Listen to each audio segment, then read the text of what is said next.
Salam guru penggerak, salam bahagia untuk Bapak dan Ibu guru hebat. Saya Petrus Torison Talib, calon guru penggerak Angkatan 11 dari SMA Negeri 4 Lambaleda, Kabupaten Manggarai Timur, Provinsi Nusa Tenggara Timur. Pada kesempatan kali ini, saya akan memaparkan kesimpulan dan refleksi pemikiran Ki Hajar Dewantara, yaitu koneksi antar materi modul 1.1. Dalam membuat kesimpulan dan refleksi kali ini, saya menggunakan 3 pertanyaan penuntun. Yang pertama, apa yang Anda percaya tentang murid dan pembelajaran di kelas sebelum Anda mempelajari modul 1.1? Yang kedua, apa yang berubah dari pemikiran atau perilaku Anda setelah mempelajari modul ini?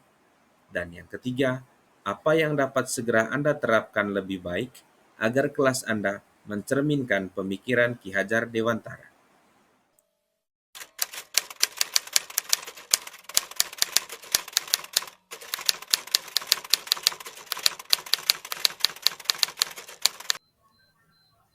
Pemikiran saya tentang murid dan pembelajaran di kelas sebelum mempelajari materi modul 1.1 adalah: yang pertama, saya tidak memperhatikan perbedaan karakteristik murid.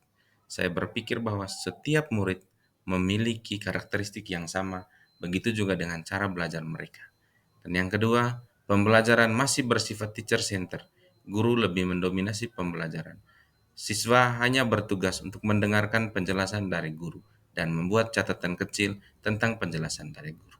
Yang ketiga, pembelajaran hanya merupakan transfer pengetahuan, tidak memperhatikan karakter anak.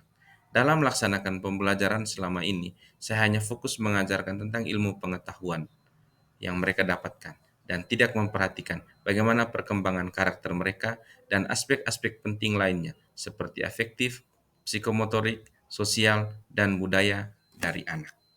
Dan yang terakhir, model dan metode pembelajaran yang monoton.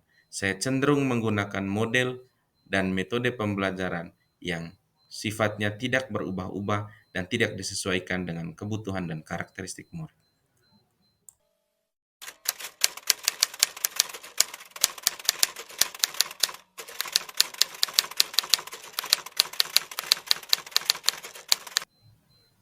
Setelah mempelajari materi pada modul 1.1, saya akhirnya memahami bahwa guru bukanlah satu-satunya sumber belajar bagi murid. Yang kedua, pembelajaran harus bersifat student center karena peserta didik adalah subjek dari belajar itu sendiri. Yang ketiga, guru harus memperhatikan karakteristik setiap peserta didik. Setiap peserta didik memiliki karakteristik yang berbeda-beda, begitu juga dengan kebutuhan dan cara belajar mereka. Yang keempat, pembelajaran harus disiapkan dengan sebaik-baiknya. Guru harus menyiapkan pembelajaran dan melaksanakan pembelajaran dengan sebaik-baiknya agar mampu memenuhi kebutuhan murid. Yang kelima, guru harus menggunakan model, metode, dan media pembelajaran yang bervariatif agar siswa semakin termotivasi untuk belajar dan tidak menimbulkan rasa jenuh dalam pembelajaran. Dan yang terakhir, pembelajaran harus mencakup aspek kognitif, afektif, psikomotorik, spiritual, sosial, dan budaya.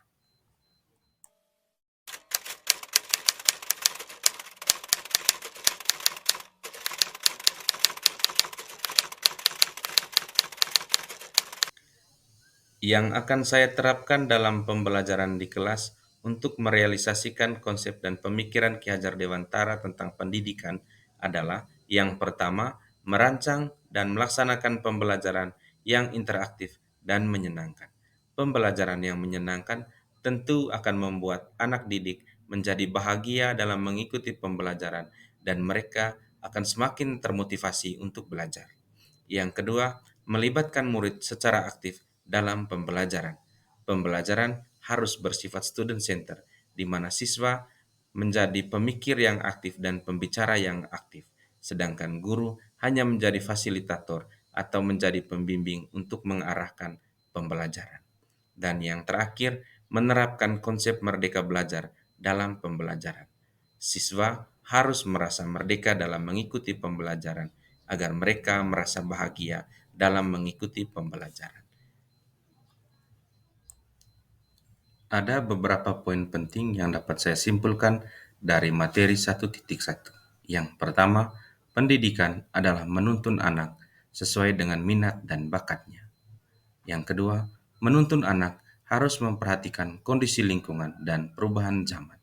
Dan yang ketiga, pendidikan sejatinya haruslah memenuhi kebutuhan anak dan berpihak pada murid, atau konsep berpikir pendidikan yang menghamba pada murid.